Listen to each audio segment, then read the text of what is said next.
പേടിപ്പെടുത്തുന്നൊരു സ്വപ്നം കണ്ടു ജോഗിലമ്മ. ഈ സമുദ്രം രക്തം കലർന്ന് ചെങ്കടലായി മാറിയെന്ന. അതിന് കാരണം ഞാനും എൻ്റെ ഈ കൈകളുമാണെന്ന്.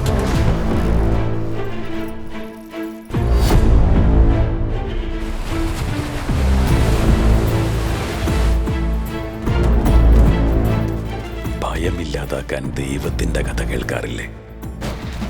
എന്നാൽ ഭയം എന്തെന്ന് മനസ്സിലാക്കണമെങ്കിൽ ദേവരയുടെ കഥ കേൾക്കണം.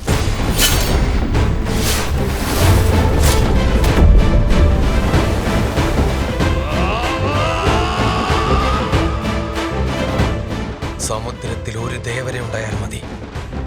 ഇനി ഒരു ദേവരയും മലയിലുണ്ടാക്കിയാൽ നിനക്കത് ഗുണം ചെയ്യില്ല മൈറ.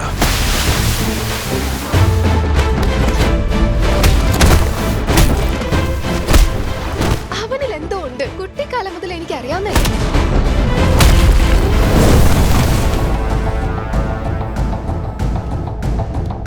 വരാനിരിക്കുന്നത് പരീക്ഷണ കാലമാണ് ദേവര. എല്ലാവരെയും വിശ്വസിക്കുന്നത് നല്ലതല്ലെന്ന് തോന്നുന്നു. ദേവര പറയുന്നത് അത് പാലിക്കാനാ.